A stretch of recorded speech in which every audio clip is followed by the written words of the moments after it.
setelah mendengarkan pertanyaan dari 3 jurnalis, kita akan lanjutkan dialog kita. Bapak, lanjut ke yang berikutnya kepada Najwa Shihab. Silakan. Terima kasih Bapak Presiden.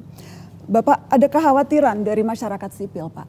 Proses pembentukan undang-undang kita, proses legislasi, makin jauh dari rakyat, Pak. Tidak ada partisipasi publik yang bermakna. Dan menjadi semakin krusial hari-hari ini, Pak. Terutama karena kalau kita lihat daftar RUU yang akan segera dibahas di DPR, RUU Kepolisian, RUU Kejaksaan, hingga RUU Penyiaran, Pak Presiden. Dan dalam berbagai RUU ini tampak ada pola yang mirip, Pak.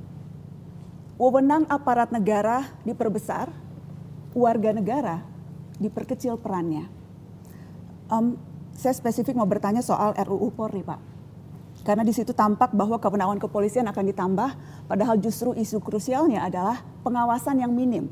Dilihat dari berbagai abuse of power yang dilakukan oleh aparat, dari mulai kasus pelecehan seksual perwira, dari mulai korupsi, dari bagaimana aksi kekerasan yang dilakukan aparat. Saya ingin tahu pendapat Bapak sebagai Presiden pribadi. Bapak setuju polisi perlu diperluas kewenangannya atau justru malah harus ditambah pengawasan dan wewenangnya diperkecil, Pak Presiden? Baik, saya jawab ya. Jadi terima kasih. Ya, ini akan saya perhatikan. Saya memang percaya dengan sistem ya. Tadinya Menko Polkam, habis itu Kapolri. Kan ada juga kalau tidak salah apa itu? Oversight yang di atas Polri itu, komisi Kompolnas, ya kan, itu juga terdiri dari tokoh-tokoh itu kan. Ya. Kemudian kita juga punya, ya kita kan punya sistem politik, bahwa semua undang-undang itu kan dibahas oleh semua partai politik yang dipilih oleh rakyat, kan begitu kan? Ya, jadi itu ya. Tapi terima kasih masukan itu, saya akan kasih perhatian khusus sekarang. Mungkin alinea akan saya pelajari. Ya. Sebetulnya tadinya saya anggap undang-undang TNI adalah hanya masalah yang krusial, itu kan hanya masalah penambahan usia pensiun. Tiga pasal, Pak. Iya. Tapi yang intinya kan itu yang ada perubahan. Yang lain kan tidak ada. Tapi kita nggak tahu ada apa enggak, Pak. Soalnya nggak pernah dibuka. Loh, tapi kan dipelajari oleh semua partai, termasuk partai oposisi di luar pemerintah kita. Dan iya kan? Kembali ke itu, Pak. Karena prosesnya yang tidak transparan, draft yang terkadang kerap kali tidak terbuka. Kemudian juga pertemuan-pertemuan bahkan sudah diketok belum dikasih tahu. Pertemuan-pertemuan bukan di lembaga DPR, tetapi di luar ruangan parlemen begitu.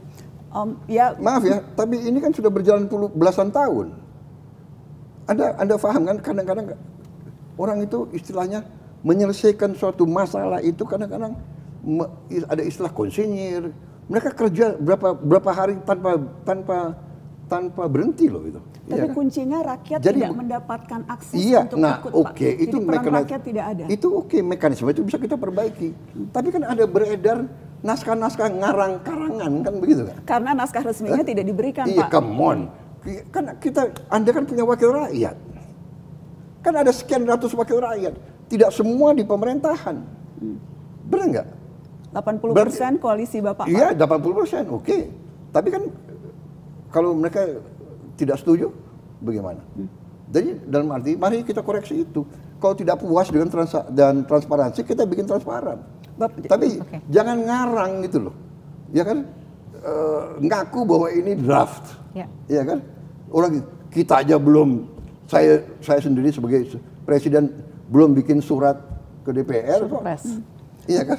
Pak boleh tadi Pak, apakah Bapak sependapat bahwa perlu, enggak, ini pertanyaan yang tadi belum dijawab. Apakah Bapak sependapat bahwa polisi perlu diperluas, apakah polisi perlu diperluas kewenangannya, Pak, sesuai dengan minimal draft yang saat ini kita lihat beredar? Ya udah lihat draft yang beredar. Saya akan pelajari draft itu. Tapi pada prinsipnya Bapak setuju polisi perlu ditambah kewenangan atau tidak, Pak? Pada prinsipnya polisi harus diberi wewenang yang cukup untuk melaksanakan tugasnya. Ya. Kalau Kalau dia sudah diberi wewenang cukup, ya kenapa harus ditambah?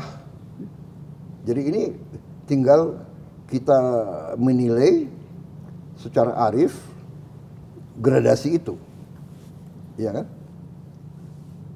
Kalau polisi sudah diberi wewenang yang cukup untuk melaksanakan tugasnya, ya kan, untuk memberantas kriminalitas, memberantas penyelundupan, narkoba dan sebagainya, melindungi masyarakat, keamanan tertib, saya kira cukup.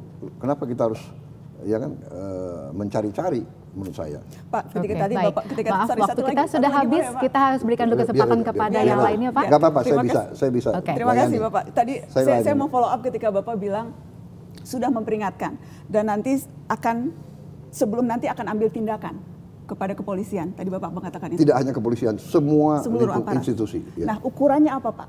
Mana momen indikator yang Bapak rasa ini memang sudah waktunya ambil tindakan? Apakah beragam kasus yang terjadi belakangan? Apakah itu belum cukup untuk Bapak mengambil tindakan seperti tadi kata Bapak? Saya kira kita bisa melihat, ya, saya umpamanya nanti akan menilai apakah penyelundupan narkoba berkurang. Kedua, apakah penyelundupan barang-barang terlarang berkurang, ya. Intinya itu yang saya sampaikan ke semua aparat penegak hukum, narkoba harus kita perangi, sangat berbahaya untuk anak-anak kita, cucu-cucu kita, very dangerous is narkoba, ya. Kemudian penyelundupan barang-barang itu membunuh pabrik-pabrik.